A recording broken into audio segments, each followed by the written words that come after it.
Okay, so we're recording now. Cool, so this is our second in the series of Te Rito Ora Talks, hosted by BreastfeedingNZ. So you can see next week we've got another session all about breastfeeding a newborn, and then Q&A with our lactation consultant, Jenny, as well.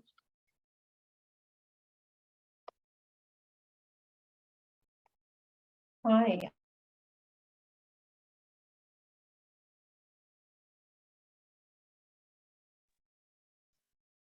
Hi, I'm Jenny, lactation consultant, part of the Te Rito Ora team. We've got 5 breastfeeding advocates called Kaitupa Ora workers who support infant feeding from pregnancy through to 2 years of age.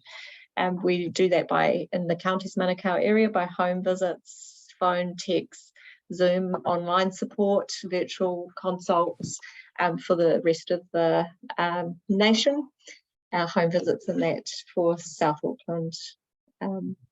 We do a bit of talk about introducing kai as first foods, pregnancy information for Indian women, specific sessions for Indian women, cooking on a budget, and breastfeeding korero, which is helping supporting healthcare workers that work with mums and babies with their infant feeding, just updating their knowledge and education. As you can see on the screen a little bit of what we do.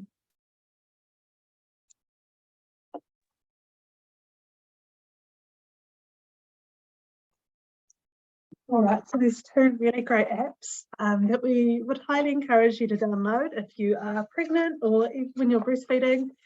They are BreastfeedingNZ and Mama Aroha. So these are really good, reliable New Zealand-based apps that are a good idea to download just to save kind of Googling at 2 o'clock in the morning if you're wanting evidence-based information about breastfeeding in general, these 2 apps. And what we'll do after this is we will link in an email to BreastfeedingNZ with direct links to these apps.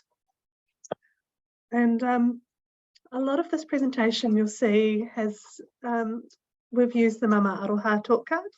So to save you kind of screenshotting your way through, remember if we download this app, then a lot of the information in this PowerPoint will be there.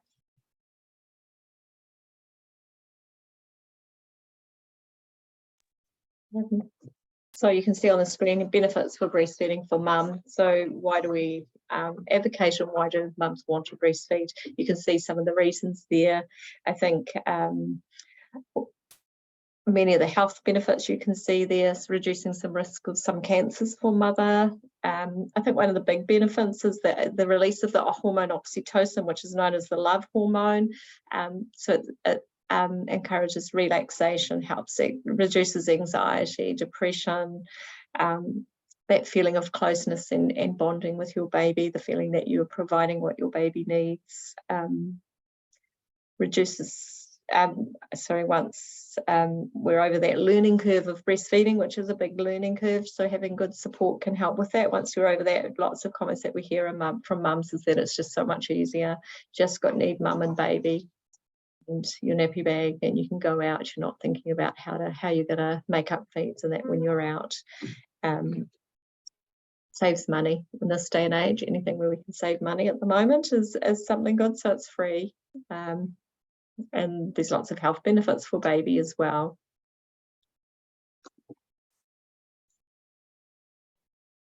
So here are some of the benefits for baby. Now, we know that breastfeeding has a lot of health benefits as well as other benefits for baby. And what I love asking mums is, why do you want to breastfeed? Everyone has a different reason why they want to. Regarding their baby, a lot of mums will say things like the emotional kind of relationship bonding with baby, that closeness, that your breast milk is exactly right for your baby. If your baby's a boy or a girl, the age and stage of your baby, your breast milk is always changing to be exactly right for your individual baby, which is pretty cool. You can see on the screen that breastfeeding reduces risks of things like allergies, eczema, some problems, and also decreases the risks of SUDI. In the long term, it can help to decrease risks of obesity and diabetes. So there are short and long-term health benefits there. One of probably the most popular and talked about benefits in the last 3 years, when we've spoken to mums that have told us, is the immune system benefits. We'll talk a little bit more about that later on, but we know a lot of our mums like to, breastfeed their babies to provide some immunity, to strengthen their immune system, make them really strong, to protect them from coughs, colds, and viruses.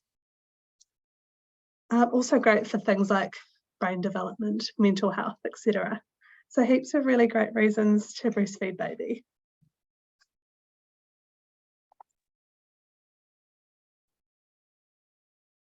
Nice. So just down to what breastfeeding might look like, and we start making colostrum in our breasts from early on in pregnancy. And just having a look at this picture here, you can see colostrum is the first milk, so it's still breast milk. It's the first milk that when you express or baby feeds from your breast. It's often, as you can see there, that picture's depicting, it's quite thick and often looking quite yellow, but can be quite whitish as well. And in the very beginning, actually looks quite clear, which sometimes mums think, oh, what's this? Is this water? I've had asked from mums, but what's really important there is just looking at the volume. It's just a little bit, right? In the first few days, it's high in nutrients, high in all the autoimmune protecting factors. So it's going to help to protect your baby, lines baby's gut, helps to seed that really good bacteria that we want in baby's gut. But it's a small amount. It's a few drops to a teaspoon. And that's one of the reasons why babies feed so regularly in those first few days and weeks, because it's small amounts. And what it is it's so packed with nutrition, but it's also designed to be a small amount, because if you can imagine babies learning to breastfeed, suck, swallow, breathe, it's quite a coordination of a whole lot of muscles. And so much safer for babies to learn to do that with just a little bit of thick volume coming into them. A bit scary if you're trying to learn something and coordinate all of that with a whole lot of milk gushing at you quickly. So it's designed that way. It's designed beautifully to be that first immunization for your baby, to give your baby time to practice. It's a small amount, so baby has the instincts to want to latch and suckle, and that will help. The regular stimulation sends the message to your brain that baby's here, let's make more milk. And then you can see on that day 3 to 4-ish is when your milk comes in. That's when you're feeling full, heavy, and that's probably what you hear a lot of talk about. My milk comes in, your breasts are full, quite firm, heavy, sometimes a little bit uncomfortable for a few days, because what your body does is that milk comes in a rush and it kind of overshoots the mark of what you need. And then over the next few weeks, that's when we're kind of supply and demand settling. Your milk supply will settle to just what baby needs. So you're making a little bit extra in that first week. Following your baby's cues, feeding to cues, and getting some help and just knowing a little bit about how it works is really a good idea, so that you're understanding what's happening. As you can see, it's a little less thicker, it's a little less kind of that thick consistency, and the colour's slightly not quite as yellow looking. Remembering that everybody's lactation milk supply can look quite different, so it may not look like these pictures, and there's huge variations of what's normal. If you're unsure, just ask. Yeah, it doesn't mean there's something wrong. And then usually by about day 11 to 12 in the second week is when your milk starts to look a little bit more like what we think of milk as, like cow's milk, looking whitish and a bit thinner looking, but just as high in quality. Milk can look all different colours. Some people's breast milk has a tinge of yellow, some have a tinge of green, a little bit brownish sometimes. Lots of research has been done around this, and it's all normal. Yeah, around with normal. Supply and demand is what's important to feeding your baby, which we'll talk a bit about in the next few slides. So here's a chart that shows you the first few days and the first week. And the first 6 weeks of breastfeeding, it looks like a whole lot, so let's break it down. So what this is we look at day 1. The type of milk you have is the colostrum that Jenny talked about. Now, the amount that you make is really good to know about. I think when we have this knowledge, it just sets us up really well for breastfeeding. So on day 1, we have a few drops, up to 5 mils, which is like a couple of teaspoons. And that's really all baby's tummy can take in. So on day one, baby's tummy is really small. It's the size of a small marble. Think, a cherry or an almond, something like that, something really, really small. And so it wouldn't make sense if we made a whole lot of colostrum. That would just be too much for that little tummy size. And I'll talk about the nappies and things in a second. But day two, look at what's happened to baby's tummy. It has almost doubled in size from day one. On day three, it has more than tripled in size. By the end of the first week, it's gone from a small marble to a big golf ball in size, by another 50 mils in size. And all that growth is being done by following your baby's cues, by feeding responsively, and just, that kind of feeding whenever your baby would like to be fed. So it is a lot of feeding. We will expect newborn babies to wake really frequently to feed. They feed all day and all night, and to fuel a few things like this rapidly growing tummy, as well as, the brain system and lungs and everything is firing up. So looking at day one to day two to day three, you can see that what happens here is that your milk supply actually adjusts. The more you feed your baby, the more milk you make. And so your milk supply will keep up with baby's demands. So on day one, I'd expect to see a few drops. Day two, because baby's been feeding frequently, it's putting that demand on your supply. You make a bit more, a bit more, a bit more. And we can see here, it says on days 2 to 5, your milk comes in. Now, if anyone has asked you or will ask you, hey, has your milk come in? What they are asking is, have you gone from colostrum to that transitional milk? And you'll know there's often a physical kind of feeling. Your breasts feel harder, they feel bigger. They sometimes go up another cup size on top of what they might have already grown in pregnancy. And this is how you know that your milk has come in. You also see those changes that Jenny talked about in the appearance of the milk. Now, how to know if your baby's getting enough? It's a really common question because, I've had mums say to me, well, how much is a boogful? You don't measure milk when baby's latching directly to a breast. And so one really great indication of how much milk is baby getting is just think of it like what goes in must come out. So looking at the nappies. On the first few days, there's a bit of a pattern. Day one, we've got 1 wet nappy. Day two, 2 wet. Day three, 3 wet. And then you can see here what happens when the milk comes in is that the nappy numbers ramp up. So you get a lot more once your milk is in. But I'd just like to touch on the first 3 days. So the dirty nappies or the poo are more important than the wet nappies. So we're expecting a good number of dirty nappies. Baby's first poo is black in colour. It's called meconium. It kind of looks like Marmite, road tar, kind of like a black sticky substance. And then as your milk comes in, the poos gradually lighten. So you'll see a whole range of different colours in that first week. Goes from black to dark green, goes to brown, and then eventually settle at this kind of mustard yellow colour. So what's normal once you kind of get to the end of that first week, or once your milk has come in, the nappy numbers that we're looking for is kind of like if there's a wet or a dirty nappy for every time you feed your baby. So you latch your baby on, give baby a feed. If there's a nappy there to change, that's great. So kind of thinking every 2 or 3 hours, there should be a wet or a dirty nappy. In terms of numbers, you can see on the screen, it's kind of like 9 to 13 nappies in 24 hours. Please don't sit there and count them.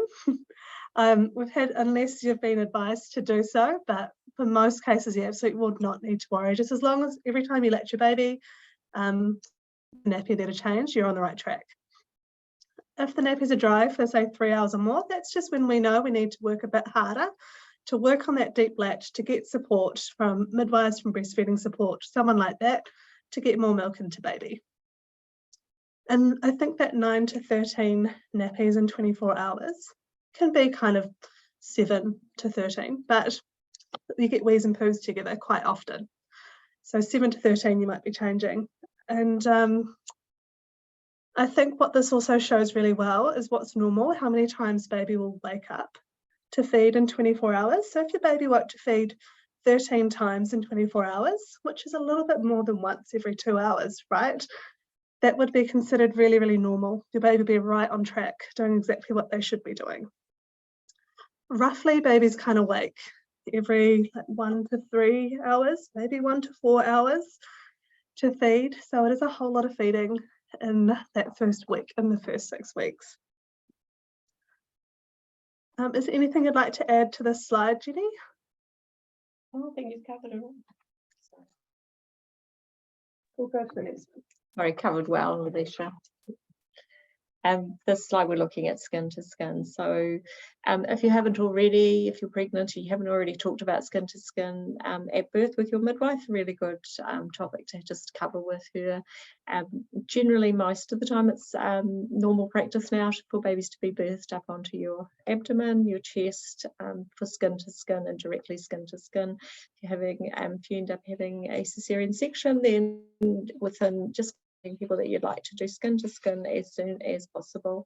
Baby and mum are well, the baby should go straight onto your chest, and as you can see, skin to skin is just baby on your bare chest, no clothes between you. You can have a blanket over the top of you both to keep you warm, but nothing in between, no singlets or anything, just nappy on your bed and baby on your bare chest.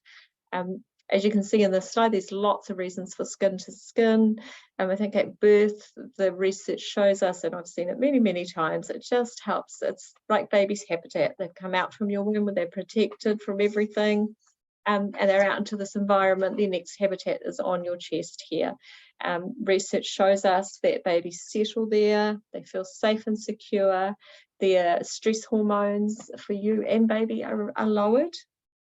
So that if the birth's been a little bit stressful, as sometimes it ends up at the end, or everybody's just tired and exhausted, skin to skin is that place for recovery. You get to smell, feel your baby, which makes your body release oxytocin, which reduces your stress levels, puts you in that place where you're just enjoying your baby and letting everything else go. Physically, it reduces, like I said, the stress hormones that are pumping around your bloodstream and baby's bloodstream. Research has shown us over and over again, your blood pressure, baby's blood pressure reduces when you're in skin to skin. Your baby's heart rate settles, temperature remains your core temperature. Mum's body is designed to, if baby's a bit cold, your core temperature will rise by 2 degrees to warm baby up. If your baby's a bit hot and overheated, your body temperature will drop to cool baby down. And that actually works faster than an incubator. So if anybody's telling you that your baby's a bit cool, pop them skin to skin. And skin to skin's not just for straight after birth. It's a place where they feel safe and secure. All of those effects around the oxytocin and the relaxation, reducing stress when baby's skin to skin. So at any time through your stay in hospital and when you go home, again, skin to skin is the perfect place for your baby to be. In the first few days and weeks, a lot of skin to skin helps you to catch those early feeding cues, so that you're feeding when baby's hungry, you're responding to their needs to feed, and skin to skin helps you to do that. If you're struggling with latching and things, we know that skin to skin kind of is like a reset almost, where if baby sleeps on your chest for a few hours in skin to skin position, when they're waking to feed, their feeding instincts, their natural instincts kind of kick in, and that makes that latching a wee bit easier again as well. So it's like a reset if things are getting a bit difficult. Really restful for you, helps also release the hormone that's going to help you have sleep well. So just making sure in those first few days and weeks when you're really tired that you can be doing skin to skin safely if you've got somebody watching. So if you're worried about dozing off, if you've got your partner, your mum, somebody around, it's like, I'm doing skin to skin with baby, can you just keep an eye on us? Yeah, baby was safe. We can see that positioning there is beautiful, where baby's airways really well positioned, so that baby's nice and straight here. It's not kind of sleeping down on you, kinked over like this, but that's where you have somebody around you that can watch as well. Dads can do skin to skin too. Often dads are a little bit, what can we do to help? Feeding's quite busy. It's like mum feed, hand them to dad, grandma, your support person, put them skin to skin. Most of the benefits of skin to skin will come as well. There's a few extra added in when it's mum and baby, like the temperature raising and lowering, but other people's body temp heat will keep baby warm as well. So in those busy cluster feeding times, you feed, hand them to your partner, they hold baby in skin to skin contact, starts to wake again, want another feed, hand you back, hand them back again, so you get some good sleep too. Also dads, just when later on as well, it's not just in the first weeks, but later on baby can be really settled by skin to skin. It's a lovely time for dads to have skin to skin with babies, and just that lovely bonding time, spending time talking to them.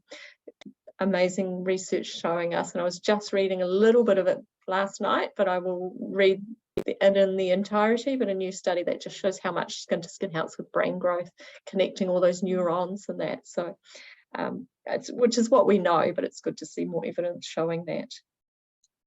We also know that mums breastfeeding gets a better quality sleep, breastfeeding mothers. So a lot of information out there is that mums get more sleep around the babies feed so regularly in the beginning that if you're bottle feeding, mums will get more sleep. But the research shows us that when you're breastfeeding, you get a bit of quality sleep, and that's about that hormone release, the oxytocin and the sleep hormones that are released.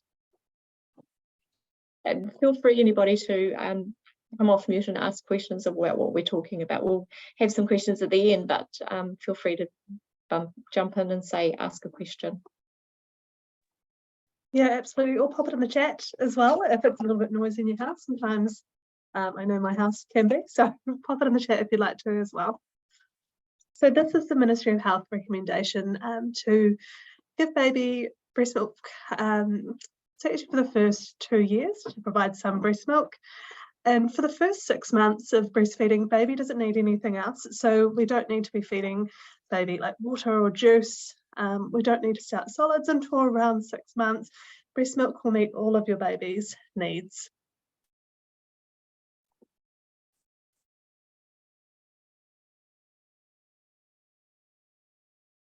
Right, a little bit about cluster feeding, which is what we just touched on before, and Aleshia touched on as well. So cluster feeding is when babies just feed more often. Yeah, they feed. Babies don't have a clock, so they don't know to feed every 3 hours, though you'll hear that quite regularly. In the first few days and weeks, your midwife or other people will talk about 3-hourly feeding. When they're talking about 3-hourly feeding, is that we don't want them to go babies to feed longer, too much longer than that 3 to 4 hours, because we're establishing your milk supply. We're making, making sure baby's waking regularly for feeding. If your baby wakes and feeds regularly, then we don't need to put any kind of time restriction on it. If you've got a little bit of a sleepier baby, a little bit of a smaller baby, there might be a bit of a plan around 3-hourly feeding. What that actually means is 3-ish hours is the maximum time that you want to have between a feed. But if baby's queuing and wanting to feed at 1 hour, 1.5 hours, 2 hours, then feed them. There's not a restriction on that, because that's going to be good for them and their growth, establishing your milk supply. So just kind of stop thinking about the clock so much, and it's about regular feeding. And regular feeding can be between 6 to 18 times, 4 hours. And every baby's different, and it changes each day as well. So often what I see is the first 24 hours, baby will have that skin to skin after birth. They usually will have a good feed within that first few hours after birth, and then they'll have a big sleep. And remember, I'm talking in general, and it's very individual with every baby, but they'll often have a good, what we call recovery sleep, where they have quite a good sleep. And that day they'll wake and feed regularly, but they'll be kind of sleep quite nicely in between. And then day 2 hits. So often that day 1, everybody's saying, oh, what a good baby, he doesn't cry much. Normal, right? So take that time if it's happening for you, and actually you rest and sleep as well, because then day 2 comes along, and that's when babies are starting to wake up and realize they're in this world, and that they want to, their instincts come in to feed, and they will feed quite regularly. A little bit about night 2, which is kind of the second night, when babies tend to, we call cluster feed there, where they're feeding very regularly. And it might be, an hour, feed now, feed in half an hour, feed in an hour, feed in an hour and a half, feed in half an hour again, which sounds exhausting, but if you follow baby's cues and respond to those cues, generally there'll be a period after that where they might have a bigger sleep. So we just talked about all the benefits of feeding, responding to baby's feeds, because it's increasing your milk supply, it's giving baby lots of practice, and you lots of practice, because it's a huge learning curve, isn't it? Learning to latch and feed for both of you and baby. So lots of practice, and that's where you need your support people. You need people to help to hold in between, so at least you can close your eyes for a little while. Passing baby, changing baby, all of those things, so really you can just be resting in between the feeds. Generally the payoff is that you're getting a good milk supply, you're learning to latch well so it's more comfortable, and you're just learning what your baby's language is, to tell you that they want to feed, they want to cuddle. Sometimes it's that being safe and secure and being right next to you and skin to skin is what they need. It's a big adjustment coming out into this loud world, which they've been protected from inside you.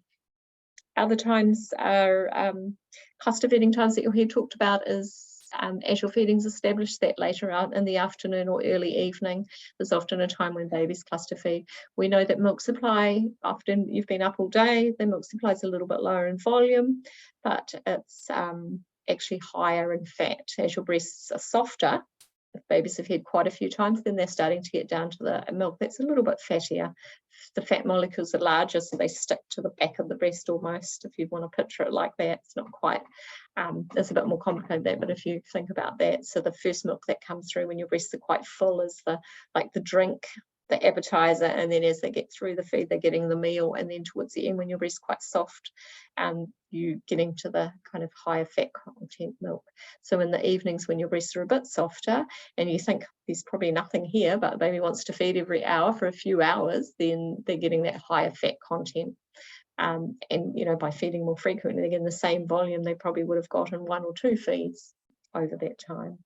And then growth spurt times again, which is often that 3 weeks, 6 weeks, 3 months, we're known to be times when babies cluster feed a lot again. So there's kind of, you've got into a little bit of a kind of routine or pattern, and then suddenly there's a few days where you can't feel like you can get off the couch because they just want to feed all the time, and that's around, generally it lasts for 2 to 3 to 4 days, and then it'll settle back down again, but that's often quite a big growth spurt time as well. So it's quite good to be forewarned about that as well, so you're not thinking what on earth's going on.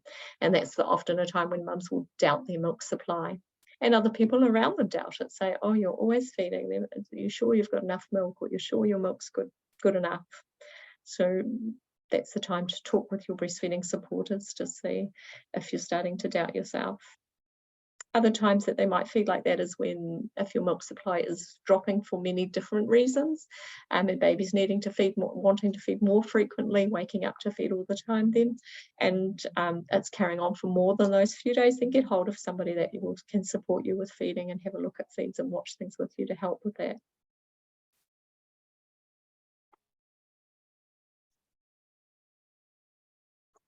So what this slide covers is how to tell if your baby's hungry.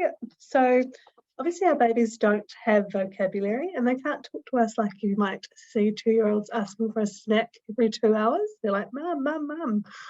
It's still every 2 hours at that age. So what the baby will do is they will show us with their body language that they're hungry. And the more time that we spend with our babies, the more time we just spend watching them, they're great little, some people use the phrase time wasters because you just spend so long looking at your baby. But what that's really good for is that you learn, what is my baby trying to tell me right now? Now, with regards to their feeding cues, they're pretty universal. All babies will do this. When they're first hungry, they'll show you by putting their hands up to their mouth. They'll look left, they'll look right, smack their lips, poke their tongue in and out. You can kind of think of it like they're looking for their feed.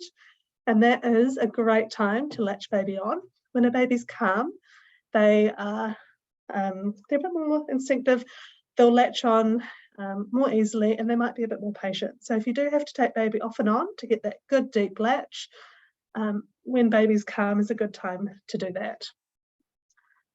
The cues, what that means is baby's gone past the early cues and they're still doing the early cues, but they're letting out a little bit of a cry, they're fussing, they're grizzling a little bit too. Put baby on as soon as possible in that instance. And then a late cue is not an ideal time to put baby on. When babies are past the early and the mid cues, then they kind of work themselves up a little bit. You'll see them crying, they might turn a bit red. They'll just seem really, really unsettled. The thing to do in this situation, and we all get there with our babies, so sometimes we might have to, have a shower or have something to eat ourselves, and this does happen to everybody. It's not to feel bad about it. What we do is that we just use all of the tools that we can to calm baby down. So that skin to skin, like Jenny talked about, is really great for lowering stress hormones in mum and baby. Having baby close, movement, things like that can just help to calm baby down to then latch baby on. So yeah, where possible, early cues. Oh, so what we'll do here, actually, we'll stop sharing and we'll just go over how to position and latch your baby. So I will spotlight myself. Here we go. This is my colleague's doll. Her name is Lilith. So what we'll do is we'll show good positioning and latching. Now, why positioning and latching is important is the way we hold our baby, which is called the position, and the way that baby latches onto the breast. So how is baby's mouth on the breast? Is probably the most important thing to learn about for breastfeeding. So positioning and latching will mean that the feeds are comfortable, so they can really kind of save your nipples, avoid nipple pain. And it means that baby will get more milk out while baby's at the breast, so they just have a better feed, which is great for your supply, because as we know, the more we feed our baby, the more milk we make. So just spend some time learning good positioning and latching. It can take quite a bit of practice to kind of learn that skill of positioning and latching a baby on. So what we want to do is we want to make sure that our babies are positioned so that their tummies are on mummy. So tummy to mummy like this. Probably the most common thing that I see when I go into homes that I help mums with is often they have babies on those breastfeeding pillows and the baby's tummy is facing the ceiling. We just need to turn those babies in. Baby cannot latch very well. Try to show you here. If baby has to like turn their head and try to latch on like that, I don't know if you can see my face very well, puts a lot of strain on the neck, and it's just incredibly hard to, for us, for anyone to have a good feed, to have a good drink in that kind of position. So, tummy to mummy, and honestly, you're halfway there. And then where we place our hand is quite important. Let me take off her hat. So we want to place your hand in the shape of the letter V or a Y or whatever that might look like to you, and just place that behind baby's head and shoulders. I like to think of it like that kind of groove in your hand. Fits really nicely right behind baby's neck. And we're using our arm to keep baby in place. So use your forearm to keep baby safe and secure, really close into you. Now the closer the better. And so things like unswaddling baby, so that baby can get closer to you. Try to get their arms so that their arms are kind of like hugging the breast. If baby's arms are in front of them and if they're swaddled, this can mean that they have their mouth has to reach further to latch onto the breast, which can be uncomfortable. It will lead to a shallow latch where baby's not getting as much milk as they could. So unswaddled, tummy to mummy, hand behind the neck and shoulders. A little side note here, just kind of look down, see if baby's ears, shoulders and hips are all in a nice straight line. So it should look a little bit like this. So just to say that baby's not kind of hanging out down here or twisted in any way. And then once we've got our baby into this position, tummy to mummy, hand behind the neck and shoulders, baby's nice straight line. What we want to do is we want to line our baby up for a good deep latch. Obviously it's done here, but I'll try to get a good angle for you. Now that first point of contact of baby to breast is we want the chin to touch the breast first. Okay, so we're not letting baby like nosedive in, that chin goes in first. And it doesn't matter if you feed kind of rugby hold, if you feed kind of a bit more of a laid back reclined position, all the same, okay? Tummy to mummy. That chin goes in first, and where we place baby's chin and bottom lip is very, very important for a deep latch. So we kind of want to put baby's bottom lip towards it's more often towards the edge of the areola. kind of like they're looking up, or that mouth is kind of looking up at the nipple. The nipple's pointed towards the nose. Okay, so we're not just trying to put the nipple in the mouth. So that chin goes in underneath the nipple. And then what happens, with my cursor, I'll show you with my hand. This is a Kmart doll, it's not very interactive. So if you can imagine, this is baby's bottom lip. That bottom lip goes in, and babies instinctively open their mouths really, really wide. It's an instinct that they're born with, and skin to skin is really helpful to help kick in this instinct as well. So the chin goes in, baby opens up. Now when baby opens up their mouth, this is your cue to use your hand that's behind baby's neck and shoulders to push baby to breast. So we always go baby to breast, we're not putting breast to baby. Okay, so baby's lined up here, chin in, baby to breast. And I did that quite fast because it is quite a fast movement. It's a really swift movement of baby to breast. Some people call it like a shove with love. Just get them on there really fast, because when they open up their mouth, they're going to close it again quite fast. So that open mouth is your opportunity. Get baby on. And you can see with my hand as well, and we've got a video and some cards to show you too. But you can see with my hand that once that mouth is open, pushing baby to breast means that baby gets a good deep latch. So there's a lot of breast tissue in baby's mouth. This helps to keep breastfeeding really comfortable. This is going to give you a good feed. This is going to be great for your milk supply. Where your nipple ends up in baby's mouth is, if you feel with your tongue you have a hard palate at the front and a soft palate at the back, your nipple ends up towards the soft palate, like way back here in baby's mouth. So they truly have a whole mouthful of breast, because we call it breastfeeding.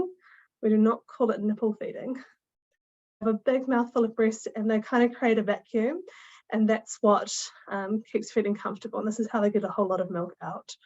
One of the biggest things I see for common concerns like nipple pain is often the babies have got a really shallow latch and they're just on the end of that nipple, and you can even see here with my hand how that can kind of squash the nipple and be quite painful. So when baby's latched on deeply, baby's latched on like this. And this also shows you why it doesn't matter what shape nipples we have, and we all have different shaped nipples. Even, you know, the same woman can have two very different looking breasts. So even if you've got a flat or an inverted nipple, it's about getting that good deep latch, because babies are breastfeeding. It doesn't quite matter so much about the shape of the nipple. Now, what we'll do is Jenny's got a video and things to show you. So let me share the screen once again.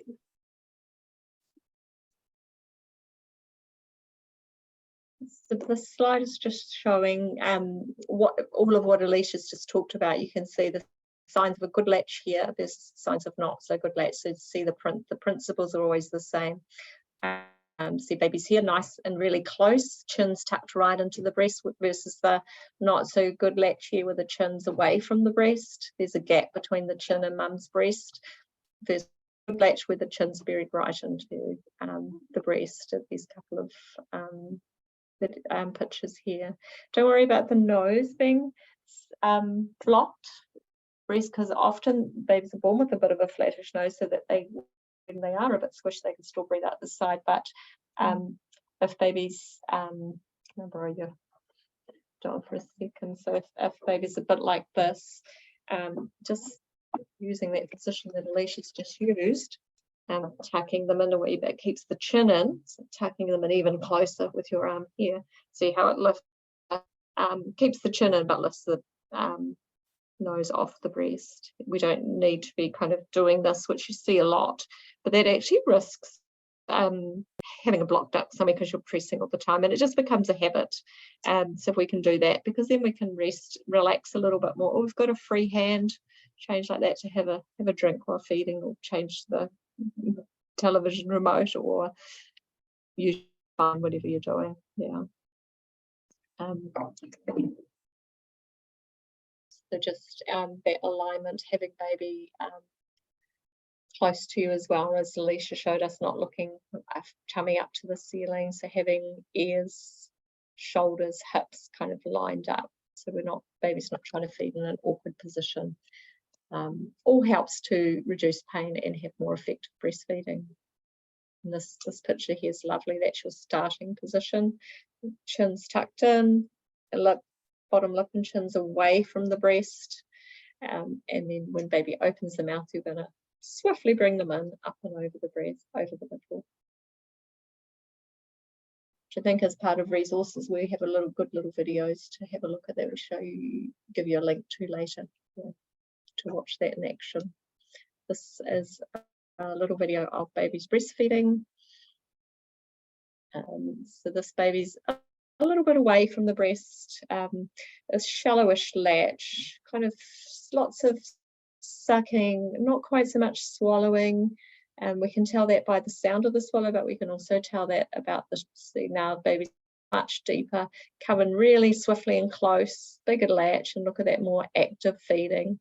That chin drop tells us that they're swallowing, because we can't hear the sound, but otherwise we could hear a sound too, which is a very subtle little sound. You can ask your midwife to help you, or the staff in the hospital to help you identify the swallows, because in the first few days with that little bit of colostrum, it's quite subtle, just a little sound or a little sound, and really reassuring for mums to kind of have somebody standing with them watching a feed and saying, oh, there's another swallow, there's another swallow, there's another swallow. This video just highlights how it helps to feeding, having baby tucked right and nice and close with that big deep latch.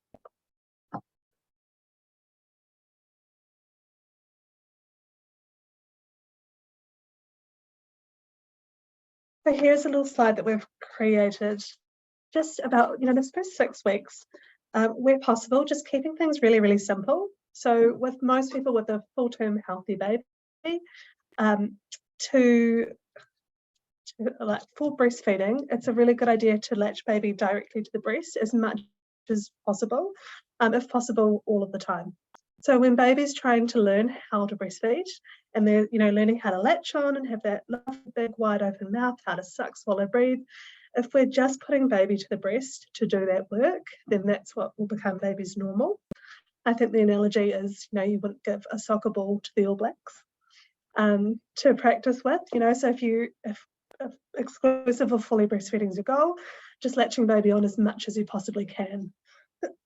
Also, your body's trying to figure out, hey, how much milk should I make? And your body's doing that, as we talked about, with getting those signals from your breast to your brain to make the right amount of milk for your baby, not too much, not too little.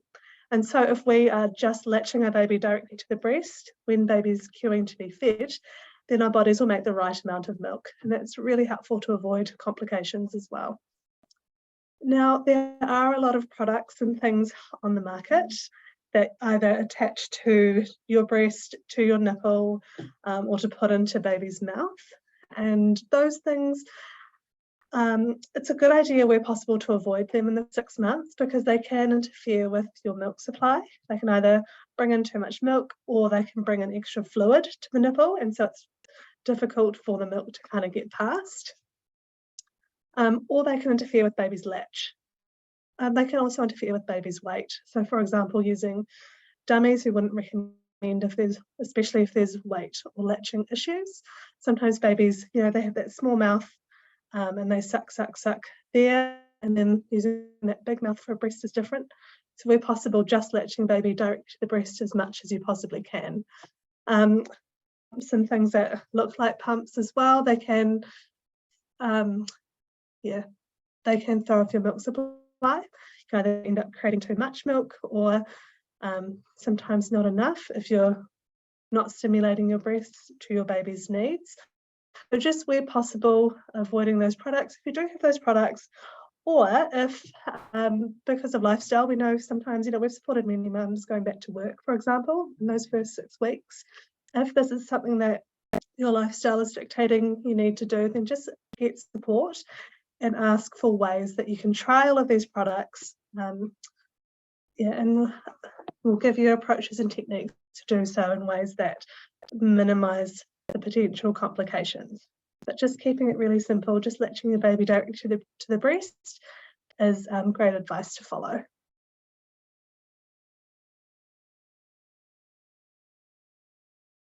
Yeah, that's beautifully said. keep it simple. A lot of those things that Aleshia mentions are tools that, if it's not going simply for you, getting the right support to use some of those tools if they're needed is really important. So seek some breastfeeding support earlier on if you don't need it, and it's all fixed pretty quickly, even better, but get in early and get that support. Problem solving, so all the things that we've actually talked about really is why we do talk about it. Getting a deep latch, feeding to cue, because that reduces the problems. So feeding on cue, getting a deep latch, stop pain. The reasons that we know mums give up breastfeeding are pain. Should it be painful to breastfeed? So if it is, get support straight away. And perceived or real low milk supply. So a lot of that stuff that people say around us, and sometimes the outward signs that we see, baby waking so regularly and things, if we don't know about it, we perceive that as not having enough milk. So again, getting that advice and support really early. Feeding your baby on cue, or what we say, responding to your baby's cues to feed, making sure that your getting tongue-tied now, making sure that your breasts are drained well during the feed, and getting support early will reduce so many of the complications that we see further down the line and help you to achieve your goal to breastfeed your baby.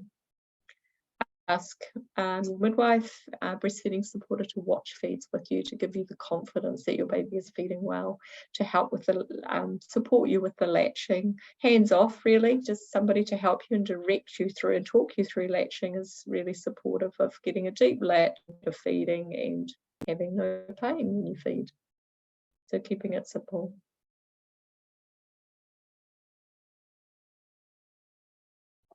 So this slide is all about nutrition and breastfeeding, or foods to eat with breastfeeding and things like that as well. It's a great idea to just eat nice normal foods. Whatever your normal diet is, keep eating that. So there's no need to exclude foods, food groups, types of food because you're breastfeeding. It can be confusing for some people because in pregnancy there are food safety guidelines about food to eat and not to eat. You don't need to carry on those once you've had your baby. Eat your normal family foods. There are a lot of myths out there though. So there are myths around, some people might say, don't eat garlic, don't eat chili, don't eat dairy. Last time we heard kiwi fruit, strawberries. I think every food group has been picked on at some stage, but you can eat all of those things, just in moderation. Even things like coffee, you can have a couple of single shot coffees in a day. A little bit of caffeine is okay. Looking at your own caffeine tolerance levels as well, we're all a little bit different. The official recommendation is 7 cups of veggies a day for a breastfeeding mum and 5 cups a day for the general public. So just the more the better. But do acknowledge that, look, when you've got a newborn baby, we kind of get thrown into survival mode. So food intake might not look perfect. Just don't forget to keep feeding yourself. You're feeding your baby, you need to keep feeding yourself. So if it's baked beans on toast for dinner, hey, well, that's great. You managed to feed yourself. Baked beans have a little bit of iron, they've got a little bit of protein and things, some carbs in them too. So it's absolutely fine. Just keep feeding yourself. Drink lots and lots of water. So staying hydrated is really important.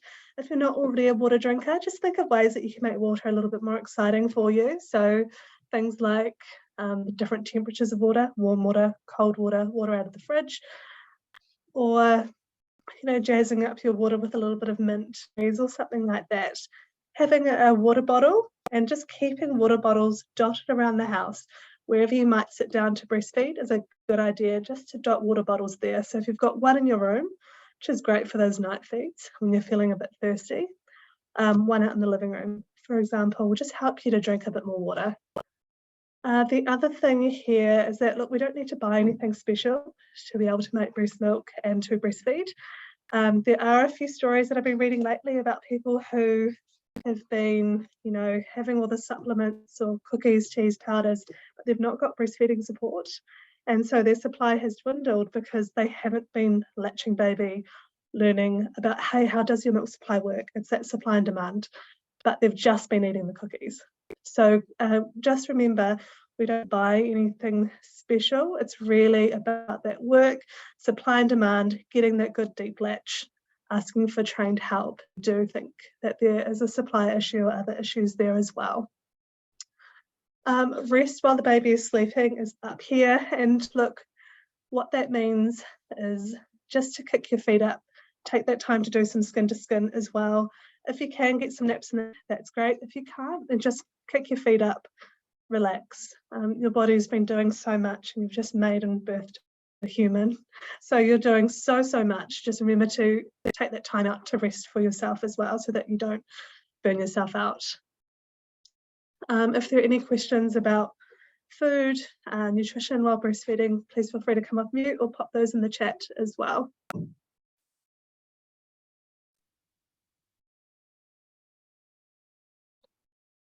Right, so looking at safe sleep. So as you can see on the slide here, having baby, the safe sleep message is having baby in their own bed in the same room as the parent or caregiver. So having baby close is really important for breastfeeding as well. So you're seeing those early cues that we're talking about. So safe sleep works with breastfeeding.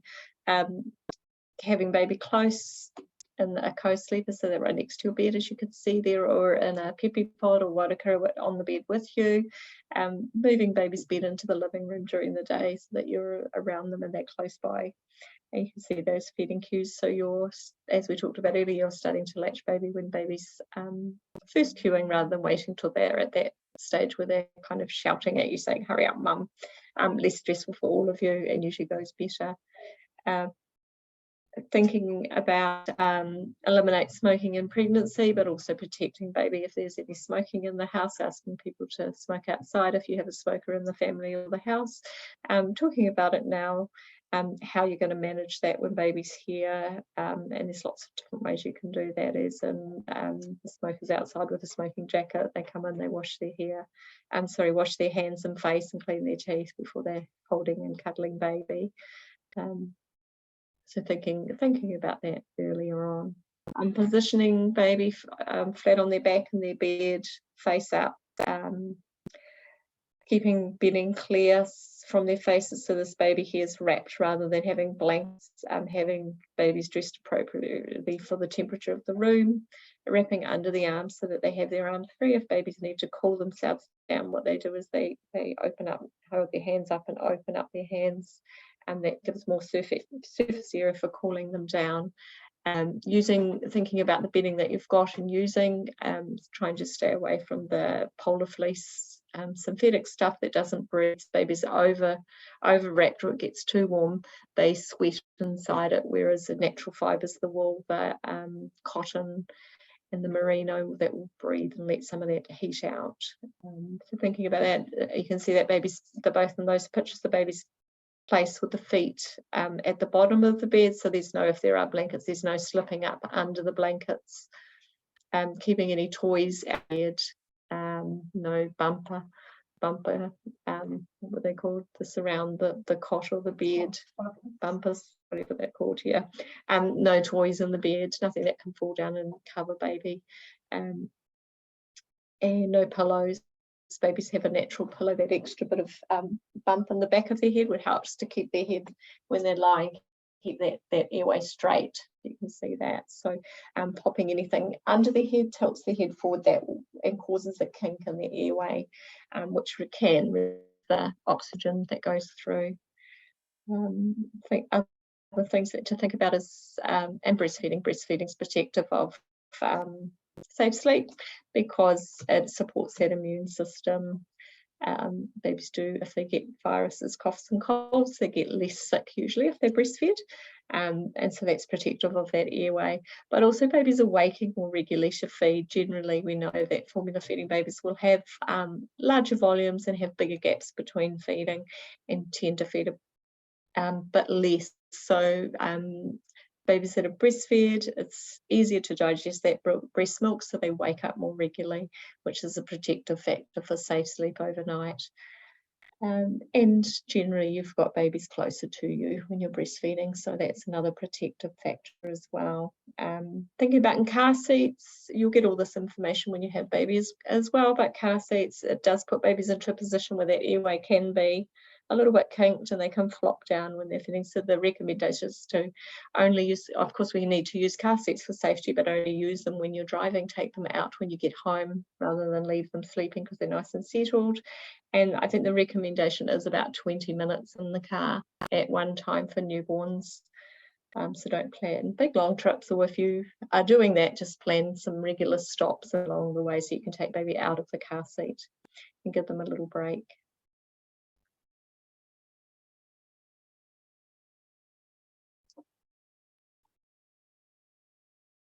This is a slide that is about hand expressing. Now, hand expressing is a really good skill to learn. It's a nice free way to just express off a little bit of milk.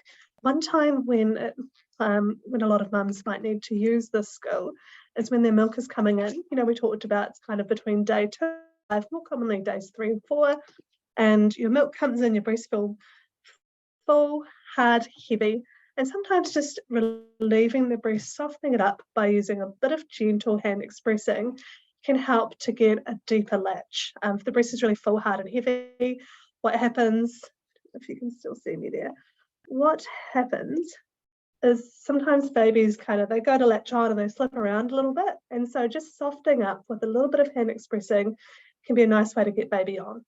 And it's also just a good free way to express some milk. Some mums prefer to do this rather than using a pump as well. But there's a bit of a technique to it. And what we do is we put our hands into the shape of the letter C, and we put our fingers around, more like around the areola. So we're not honing in on the nipple, squeezing the nipple, it's kind of around the areola. Keep your hand in the shape of the letter C, and we're not sliding our hands all around the place. Keep your fingers where they are, but push straight back to the chest wall. So we push back and roll forward. Push back and roll forward. Get into a bit of a rhythm with that. And you might find between 30 and 60 seconds, you find that there's a bit of a letdown. There are some things we can do before we start hand expressing to kind of warm the breast up, to get things like oxytocin going in the body to help with the letdown. And that's just doing some really gentle massage on the breast. Remember, any massage that we do on the breast should be gentle. We should never be aggressive or hard with our breasts. So really gentle massage and a bit of a warm compress can help with those letdowns as well.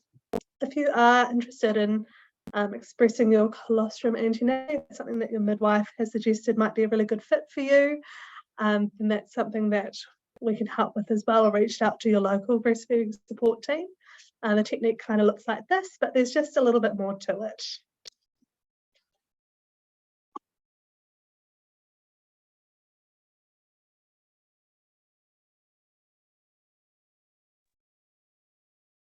Just looking at the storage, so if we express the milk off, then how do we store it? So we know that breast milk lasts well for 4 hours room temperature.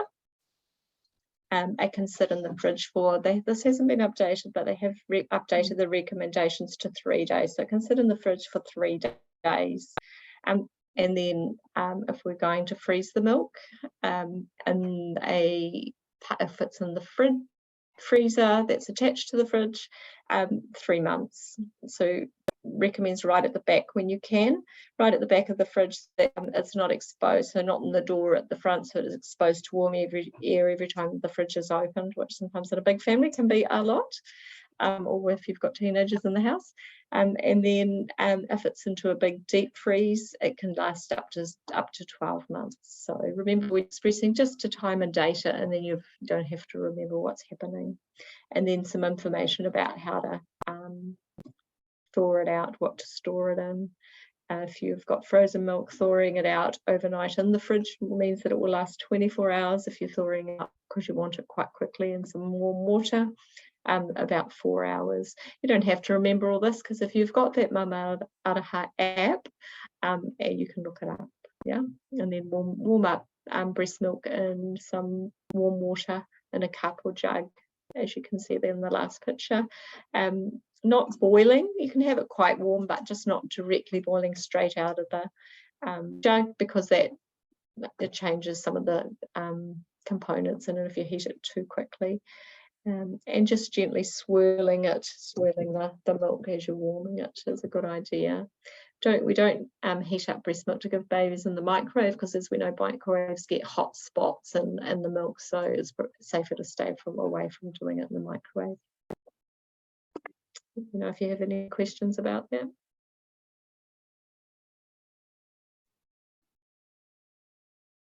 So what you see on the screen at the moment is the World Health Organization recommendation, but also the New Zealand Ministry of Health recommendation for if you do get COVID. And look, it's not just limited to COVID, but if you get, coughs, colds, viruses like gastro or the flu, anything like that, the advice is to keep breastfeeding. So unfortunately, what we did see during the pandemic was some people would get COVID and they'd stop breastfeeding out of fear, but actually the best thing is to keep breastfeeding. We touched on it at the start, but breast milk helps to keep our babies' immune systems really, really strong.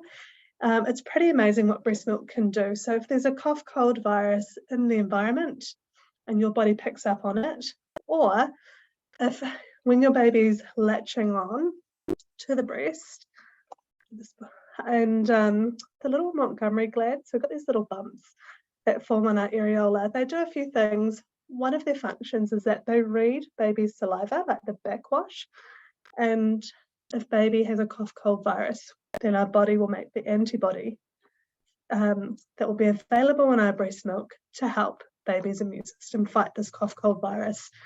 The other way that our bodies pick up on coughs, cold viruses to put antibodies into our breast milk is when we get those urges to just cover our babies in kisses. That's one way that our body's picking up on, hey, has baby got any coughs, colds, viruses that we can help to protect baby from. They don't have really mature immune systems like adults do, and so breast milk is really, really important to help to keep their bodies, or help to give them some antibodies for protection against coughs, colds, viruses.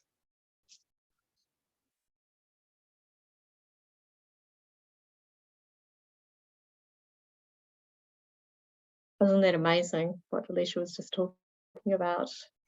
Just like, I mean, I know it so well, I tell it to mothers that all the time, but it still blows me away hearing someone else talking about it. And it brought to mind too, just talking about that skin, going back to skin, those Montgomery glands that are around your areola area. When baby's first born and comes skin to skin, those Montgomery glands excrete a smell that smells like the amniotic fluid your baby's been floating in for 9 months. So if you could say, it smells like home, doesn't it? It's the smell that they've been surrounding them, and that's what it's one of the things that attracts babies to the breast in that first hour of skin to skin. Just amazing, isn't it? And that's the end of our talk. This is us. Get in touch if you're in the South Auckland area for support with feeding after baby's born, or like we said in the beginning, you can get hold of us through emails, phone, texts, Instagram, Facebook for some extra support, online or virtual support if you're not in the South Auckland area. Pop in and look at our Instagram and Facebook, where you can search on topics. If there's one topic you're not sure about and you don't want to contact somebody, then pop in and search that topic as well, if that's the way that you'd prefer to have your support. Any questions? Feel free to come off mute or put your camera on and ask us some questions.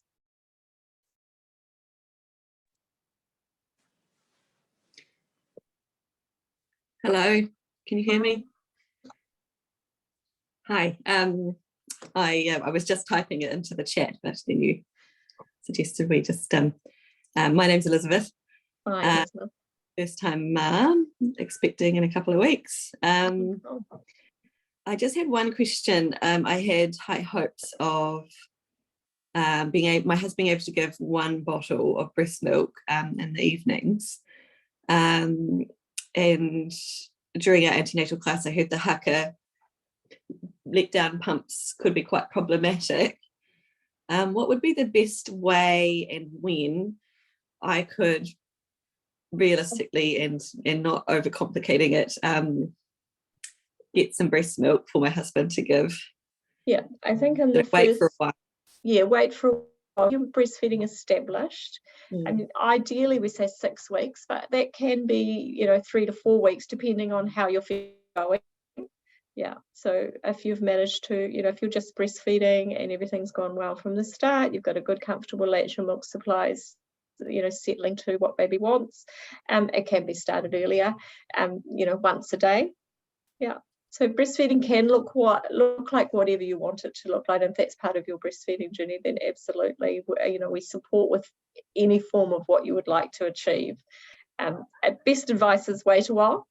But if that's not something that you can do, then we can work with you, or other supporters can work with you to help get to where you want to be. Yeah.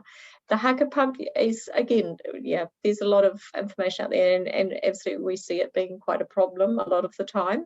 But it's a tool, and so that could be that tool for you to get the milk for that bottle in the evening.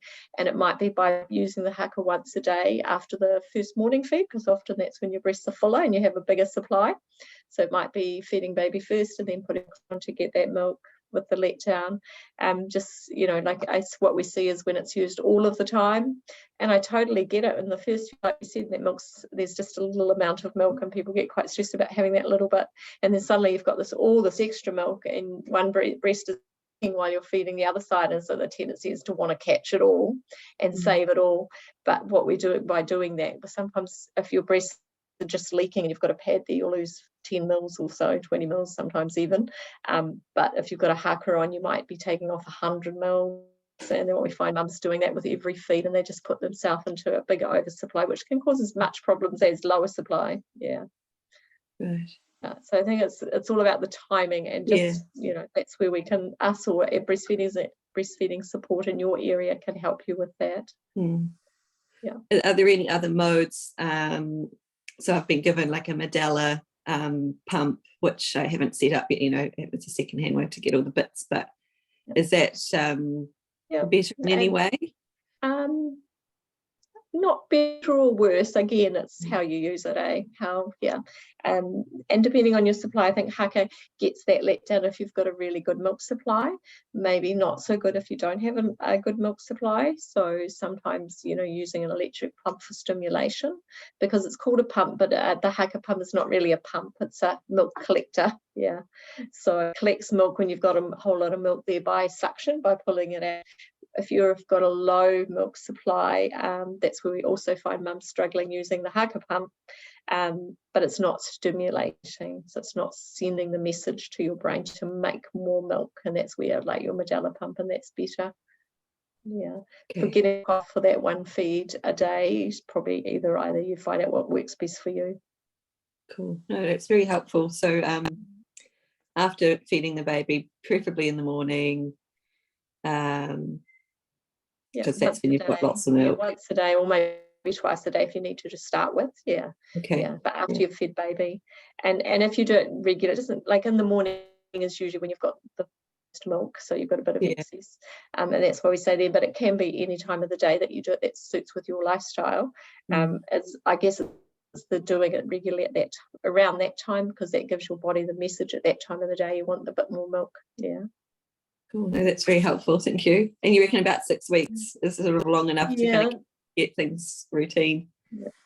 That's kind of when your milk supply is settled, and we say it's kind of established.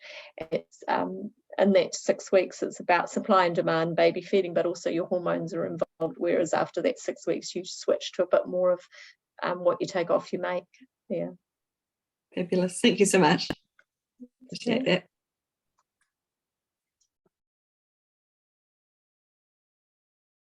Anybody else got any other questions?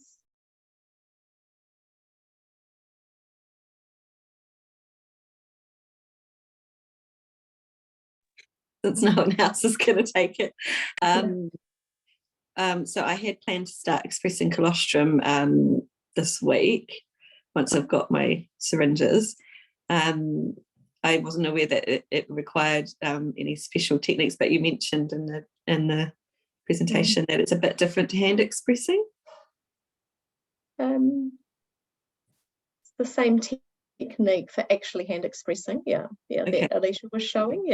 In the Mama Araha app, we've got in that Mama Araha app, it's got it shows a little video of hand expressing. Oh, cool. What we also do is have a like a little kind of resource pack with a little pamphlet and a little video that a midwife made around hand expressing and while you're still pregnant, which we can send to you if you want to put your email in the chat. Oh yeah, sure, that'd be great. What part of the country are you in? I'm just in central Auckland. Okay. Yeah. If you want to put your email, I'm happy to Yeah, send that thank email you. to you. That'd be amazing.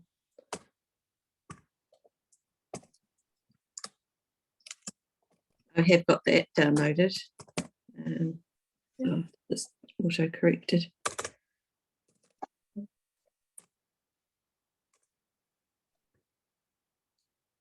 Okay. Cool, thank you so much. Okay, you're welcome. That's me all questioned out. Thank you. You've given me a good, I mean, I did go to a breastfeeding seminar at Plunkett through the ADHB, Okay. Yeah. but I couldn't see the slideshow. It was just a bit far away, a bit crowded. Oh, okay. Very good. Good to have a more in-depth one up close. Thank you so much. Yeah, that's great. You know, and let people know about it. And we do these pretty much this talk every Tuesday by Zoom, free, you know, access by Zoom at 1 o'clock and 7 o'clock on a Tuesday that anybody can join too. So Nice. Yeah, I thought I might attend, and there was one going to be next week that was a slightly different topic. Was it? yes, yeah. But we do the you know, this one kind of regularly through our service as well. So it's not part of the BreastfeedingNZ, but anyone can attend as well. Fabulous. I'll share the word. See you next week. Yeah. Thank you so much. That's right. You're welcome. Bye. Bye. See ya.